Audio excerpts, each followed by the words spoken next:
So, next naman natin is yung sa shoulder pa rin, pero naka-focus na sa glenoid cavity. So, sa glenoid cavity, merong tatlo. Ito yung sinasabi natin na gago, diba?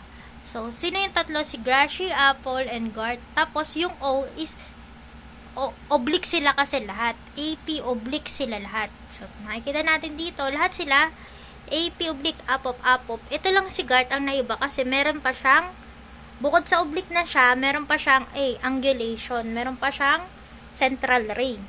So, unahin muna natin yung mga posisyon. Una, si Gracie. So, obviously naman na AP, oblique sila lahat. So, either RPO, LPO yung pagka-oblique. So, lahat sila ganun.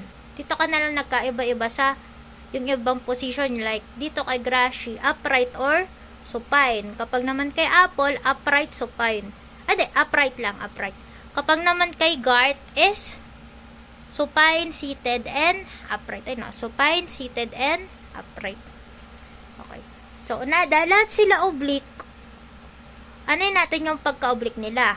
Tingnan natin. Lahat sila, mapapansin mo, pares lang to. Si Apple saka si Gracie. Pares lang na 35 to 40 towards affected side. Ito din si Apple. 35 to 40 towards the affected side. Okay. Then, si Gart lang yun na iba. Naging 45 degrees towards the affected side. Okay. Tapos, meron siyang angulation. Oblique niya yun eh. So, ito yung angulation niya is 45 pa rin naman. 45 degrees caudad. Okay, ano pa na iba? Itong si Apple, na iba to kasi siya yung may pampabigat eh. Ayun, no? Arms abduct 90 degree. Tapos with 1 pound na weight. Okay? Lahat sila, glenoid cavity ang makikita. Ano na pinagkaiba dito? Kay Gracie yung pinakasimple, glenoid cavity. Pa naman kay Apple, glenoid cavity plus, since meron siyang pampabigat, pag may mga pampabigat, tinitingnan talaga dun is yung loss of articular cartilage. Kapag nawala na yung articular cartilage niyan, dikit na yung buto, wala nang spaces. Dikita mo sa sa radiograph. Then next, si Gart. Si Gart is for acute shoulder trauma. Glenoid cavity pa rin siya. Kasi tinan mo, kapag ka anterior, yung humeral head mo, nasa baba ng glenoid cavity. Pag naman posterior dislocation, yung humeral head mo, nasa taas naman ng glenoid cavity. Okay, ganun siya kalala. Then, rin siya ng heel sac defect. So, yan. Yan yung sa Gracie, Apple, and Gart. Ayan.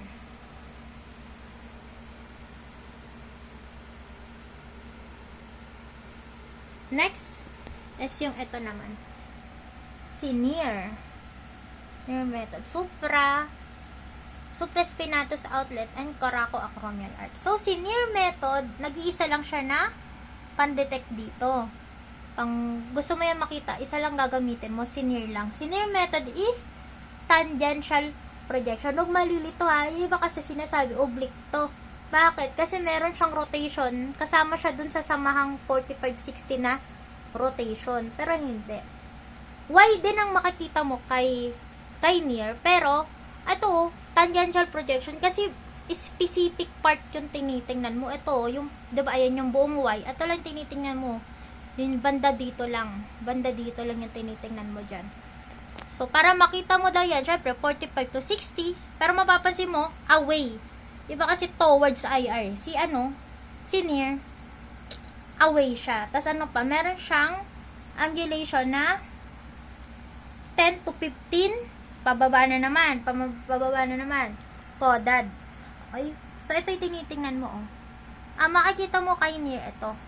Yung shoulder impingement. Kung may mga naipit dyan, ganun, makikita mo kay Near. Saka yung posterior surface of acromion and AC guide. So, dito mo makikita yun. Banda dito. Ayan si Near. That's na si Near. So, shoulder impingement. Ayan, Near na yan. Okay? The next part is yung intertrabecular groove. So, asan ba makikita yung intertrabecular groove? Nandito siya, 'Di ba? Ito yung humerus mo, yung proximal humerus mo. Ito yung head. Pagdating mo ng head, may konting neck dyan. Tapos, may dalawang condyle, dalawang tubercle. Yung isa lateral, yung isa greater. Yung space pagitan doon, may makikita ka dong groove sa pagitan ng dalawang yon. Makikita kang groove doon. Yun na yung intertubercular groove. Diyan din nakalagay yung bicep tendon mo, naka-align diyan. Nakaganon. Okay? So, ang nag-iisa lang din ng method sa intertubercular groove, si Peace method, nag-iisa lang siya. Tangential projection din, parang si near, tangential din. Pero pwede mo siyang gawin in two ways, sa dalawang position kasi. Pag nakasupine, sa kapag naka-upright. Pagka nakasupine, tatanda mo lang hasoy. Tapos meron siyang central ray na 10 to 15 posteriorly. Ano makikita mo? Yun, syempre, yung intertubercular groove. Pagdating naman sa upright, pag pinatayo mo si patient mo, dapat yung IR horizontal. Yung central ray mo, wala nang angulation, perpendicular lang.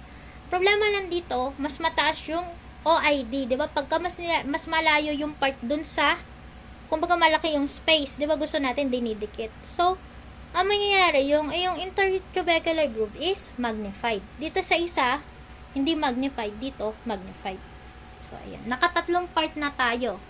Glenoid cavity, supraspinatus outlet, and coracoacromial arc. Then, intertubercular groove. Sa shoulder, lahat yan.